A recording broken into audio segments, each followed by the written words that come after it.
The Kapotnya refinery, the largest oil processing facility within Moscow's administrative limits, operated by Gazprom Neft and responsible for refining approximately 12 million metric tons of crude oil per year, was struck in the early morning hours. 12 workers fell on the plant floor. The flames that rose over the Russian capital's southeast were not merely fire. They were visible proof, captured by dozens of cell phone cameras and broadcast in real time across telegram channels, that the war had reached the logistical heart of Vladimir Putin's regime. 12 workers, the equivalent of an entire operational crew for a primary distillation unit, the kind of technical workforce that takes between 3 and 5 years to train, and that Russia, in the middle of a war economy with unemployment below 3%, simply cannot replace quickly. Each one of those professionals operated equipment that processes enough fuel to supply approximately 40,000 vehicles per day across the Moscow metropolitan area. The impact could not be measured in casualties alone. It was measured in barrels that would not be refined in the weeks ahead. And here was the paradox that Kremlin planners had failed to account for. Kapotnya was not a target on the periphery of the conflict. It was a facility less than 20 kilometers in a straight line from the Kremlin, in Moscow's southeastern administrative district, surrounded by residential blocks housing more than 200,000 people. Striking Kapotnya was not striking infrastructure. It was demolishing the official narrative that the war remained distant, controlled, and contained within Ukraine's borders. Step back for a moment and take in the full picture. The Kapotnya refinery accounts for approximately 14% of all refining capacity in central Russia. Its products, diesel, gasoline, aviation kerosene, feed not only Moscow's civilian market, but also part of the military logistics chain sustaining the war effort on the Ukrainian front. Every day of interrupted operations represented, according to estimates from energy sector analysts consulted by Reuters, a loss of between $8 and $12 million in processing capacity, the equivalent of the manufacturing cost of approximately 500 Shahed drones, the same weapons Russia launches against Ukrainian cities every night. The equation had changed. But the true impact of this operation reached far beyond battlefield numbers. In a moment, you will understand why the detail of 12 injured workers, and not the spectacular flames, was the data point that genuinely altered the nature of this crisis. First, however, it was necessary to understand what Kapotnya represented within Russia's energy architecture, and why this specific attack triggered a chain reaction that no conventional analysis was mapping with the precision the moment demanded. Russia operates approximately 32 major refineries spread across its territory. Since the beginning of the full-scale invasion of Ukraine in February 2022, Ukraine's long-range drone strike strategy had already hit more than 20 of those facilities, according to a survey by the Institute for the Study of War, the ISW based in Washington. But the overwhelming majority of previous strikes had concentrated on refineries located in border regions: Kursk, Belgorod, Bryansk, Krasnodar, locations the Russian government could present to the public as predictable consequences of a nearby conflict zone. Kapotnya was different. Kapotnya was inside Moscow, and inside Moscow, the narrative of normalcy the Kremlin had sustained since the war began, the fiction that life continued unchanged for Muscovites while soldiers did their work at the front, collapsed with every column of black smoke visible from apartment windows in the Lublino neighborhood. Pull the camera back, and what comes into frame is a different image from what the headlines were showing. The Kapotnya attack was not an isolated event. It was the inflection point of a systematic campaign Ukraine had been conducting throughout 2025, one that intensified dramatically in the first months of 2026, the methodical degradation of Russia's refining capacity. According to data compiled by the Center for Research on Energy and Clean Air, CARIE, headquartered in Helsinki, Ukrainian strikes had already reduced Russia's effective refining capacity by approximately 15 to 18% relative to pre-war levels. This meant that Russia, the world's second-largest exporter of refined petroleum products, was being forced to import finished fuels to supply its own domestic market. A humiliating logistical reversal that was costing the Russian treasury, according to estimates from the British Ministry of Defense, between $2 and $3 billion per year in imports that had previously been unnecessary. And the greatest paradox of the entire crisis lay precisely here.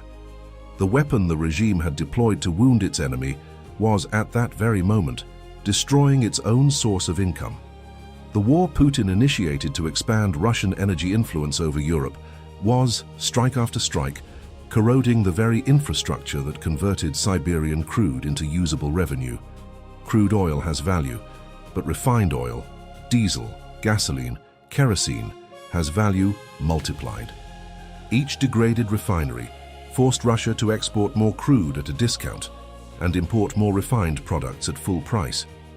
The lost refining margin, the spread between the price of a barrel of crude and the price of a finished product, represented, according to calculations by the Oxford Institute for Energy Studies, between $12 and $18 per processed barrel.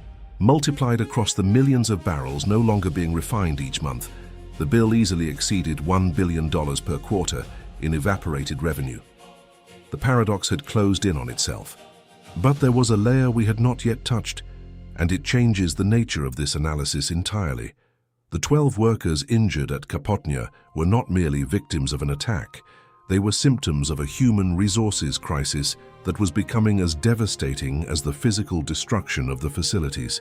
General Alexander Syrsky, Commander-in-Chief of Ukraine's armed forces, had publicly stated that the refinery strike strategy carried a dual objective: destroy processing capacity and drain qualified technical labor. Syrsky, a 61-year-old military officer, trained at the Moscow Military Academy during the Soviet era and fluent in Russian, which gave him an intimate operational understanding of the adversary, was not the emotional protagonist of this analysis.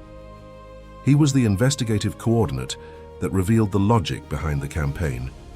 Every injured technician, every engineer who resigned out of fear, every operator who refused to work the night shift at a refinery that had already been attacked was a piece removed from a system that had no replacement available. And here was the data point that conventional reports were not displaying with the frequency it deserved. Russia's labor market, overheated by the war economy, registered an unemployment rate of 2.3%, the lowest in post-Soviet history, according to Rosstat, the official statistics agency. This meant there were no available workers. Every refinery technician who left the system, through injury, through fear, or through forced conscription to the front, left a vacancy the market could not fill. Wage offers for distillation unit operators had risen more than 60% since the start of the war, according to data from the jobs portal Headhunter, and even so the positions remained open for months. Russia cannot sustain this hemorrhage indefinitely, and the end of that period will determine the future, not of one country, but of all of Europe.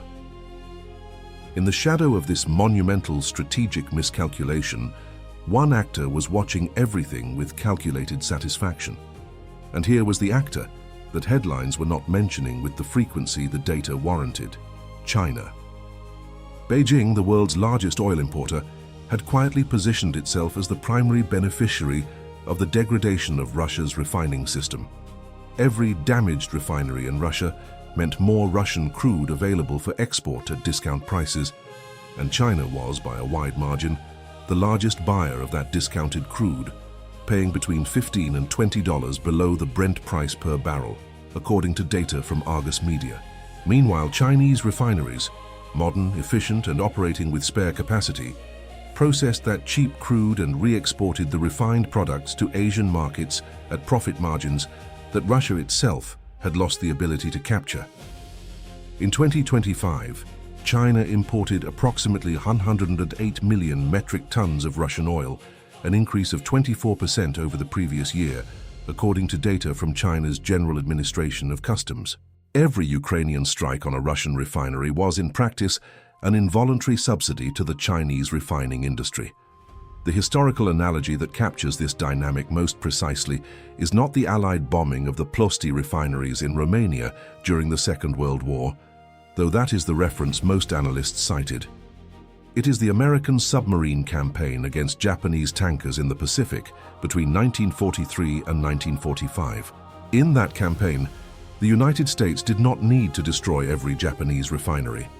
It was sufficient to systematically degrade transportation and processing capacity so that Japan, even sitting atop strategic reserves, could not convert crude oil into usable fuel for its armed forces.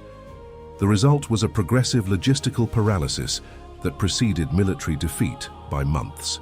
Russia in 2026 was confronting an updated version of that same dynamic. It had oil, it had reserves, but it was losing, strike after strike, the capacity to transform that oil into military power and economic revenue. And here was what that layer revealed: the 12-worker data point that had been promised a return. The injury of 12 technicians at Kapotnya was not a humanitarian statistic. It was an operational indicator. Each injured worker represented between 6 and 8 months of lost productive capacity, recovery time, retraining, replacement, multiplied by the pace of attacks Ukraine had been sustaining, between 3 and 5 operations against refining infrastructure per week, according to ISW monitoring. The human attrition rate of the Russian refining system was approaching an inflection point, at which labor would become a more critical bottleneck than the physical damage to the facilities themselves. Consider carefully what this number means in practice. Russia could rebuild a distillation tower in 4 to 6 months, but it could not manufacture an experienced refinery technician in the same time frame. And so we arrive at the question no analyst was answering with sufficient clarity.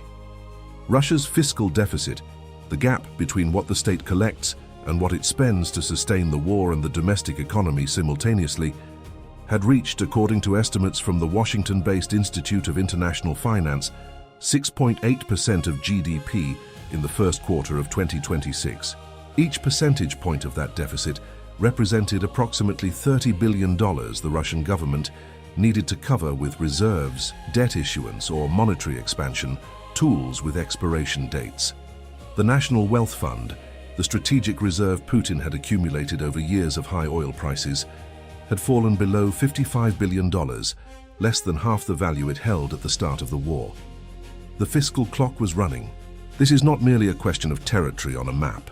It is a question of who controls the energy arteries of the 21st century. The Kapotnya attack revealed that the Ukraine war had entered a phase in which the decisive battlefield was no longer Bakhmut or Zaporizhzhia. It was Russia's refining system, the Kremlin's fiscal capacity, and the patience of a technical workforce being consumed faster than it could be replenished. The question that remained open was not whether Russia would manage to rebuild Kapotnya. It would, as it had rebuilt other facilities before. The question was whether it could rebuild Kapotnya, and Tuapse, and Novoshakhtinsk, and Ilsky, and every other degraded refinery simultaneously, with the same workers who did not exist, with the money that was running out before the next wave of drones crossed the Moscow sky. The flames of Kapotnya had already died down. The crisis they illuminated was only beginning. If this subject matters to you as much as it matters to those who follow every move of this war, leave your analysis in the comments, because the debate over who is truly winning the energy war between Moscow and Kiev needs voices that understand what is at stake.